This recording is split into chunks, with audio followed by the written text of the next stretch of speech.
అని చేతులెత్తి నమస్కరిస్తూ మీకు ధన్యవాదాలు తెలియజేస్తున్నాను అధ్యక్ష. హరీష్ రావు గౌరవ స్పీకర్ గారికి దయచేసి, ఎందుకంటే ఇక్కడ పెద్దలు పోచారం శ్రీనివాసరెడ్డి గారు స్పీకర్గా పనిచేసిన వాళ్ళు కూడా చాలామంది ఉన్నారు. Cabinet is a collective decision. నేను చాలా సంవత్సరాల నుంచి సభలో ఉన్న తప్ప మంత్రి లేచి ఇంకొక మంత్రిని ప్రశ్నలు అడిగేటువంటి సంస్కృతి ఉండదు. బికాజ్ క్యాబినెట్ అనేది ఒక కలెక్టివ్ డెసిషన్. మంత్రి అనేది ఒక పోర్ట్ఫోలియో చూసినా అన్ని శాఖలకు సమానమైనటువంటి బాధ్యతను మంత్రి కలిగి ఉంటాడు. ఇవాళ మీరు కూడా దయచేసి నేను మీతో కోరేది ఏంటంటే, మీరు కూడా ఇట్లా ఒక మంత్రి లేచి ఇంకో మంత్రిని ప్రశ్నలు అడగడానికి అవకాశం ఇస్తే అసలు ప్రశ్నోత్తరాల సమయం యొక్క దాని మీనింగే మారిపోతుంది అధ్యక్ష.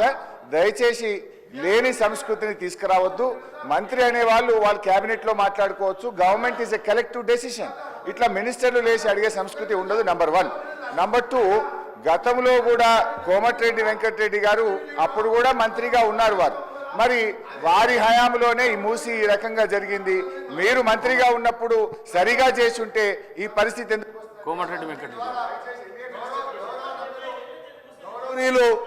హరీష్ రావు గారికి చెప్తున్నా, 21 సంవత్సరాల అనుభవం ఉన్న హరీష్ రావు గారిని అడుగుతున్నా, మీకు ఎల్పీ లీడర్ లేడు, నువ్వు డిప్యూటీ లీడర్వా శాసనసభ్యునివా? క్వశ్చన్ అవర్లో నిన్న కూడా నువ్వు బైక్ తీసుకున్నావు. మా స్పీకర్ మంచోళ్ళు కాబట్టి నీకు బైక్ ఇచ్చాను. నీ ఏ హోదాలు అడుగుతున్నావు? నువ్వు ఏ హోదాలు నువ్వు మాట్లాడుతున్నావు? నువ్వు ఏ హోదాలా? గౌరవ్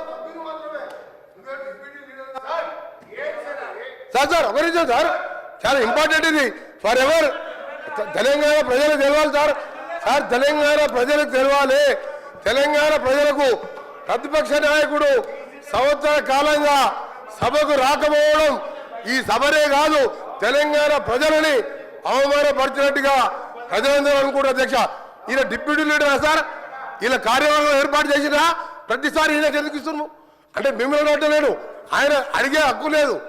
ఆయన మామూలు ఎమ్మెల్యే మాత్రమే.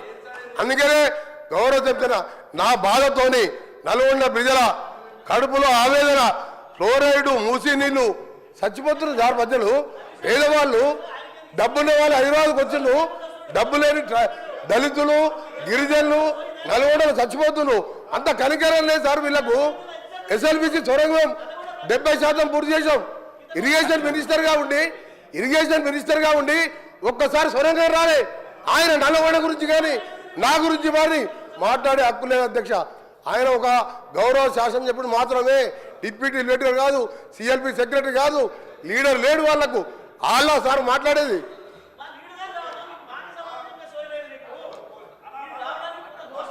సార్, ఇప్పుడు ఈ రాష్ట్రాన్ని అతి ఎక్కువ కాలం పాలించింది కాంగ్రెస్ పార్టీ.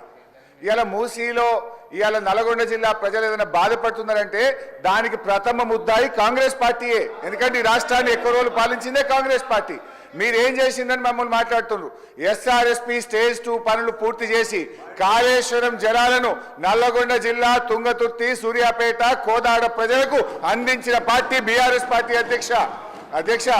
అనవసరంగా ఒకరోజు చర్చ పెడదామంటే పెట్టండి. కాంగ్రెస్ పాలన ఏం చేసిందో మేమేం చేసాము. జరుగుతున్నది క్వశ్చన్ అవరు. క్వశ్చన్కు సూటిగా ప్రశ్నకు ఆన్సర్ జరిగితే 10 ప్రశ్నలు వచ్చేటువంటి అవకాశం ఉంటుంది. ప్రతిరోజు 3 ప్రశ్నలకు 4 ప్రశ్నలకే సభ పోతుంది కనుక దయచేసి మీరు ఒక్కొక్క ప్రశ్నను సూటిగా ప్రశ్న సమాధానం చెప్పేట్టు చూడండి. మంత్రులు లేచి రాజకీయ ప్రసంగాలు చేస్తే మేము ఇంటరప్ట్ చేయాల్సి వస్తుంది. దానికి అవకాశం ఇవ్వద్దని మిమ్మల్ని కోరుతున్నాం. గౌరవ సభ్యులు. Thank you sir. సార్, ఈ ప్రశ్నోత్తరాల సమయం చాలా కీలకమైంది. కానీ ఉద్దేశపూర్వకంగానే ఈ ప్రశ్నోత్తరాలని 1-2 ప్రశ్నలకే పరిమితం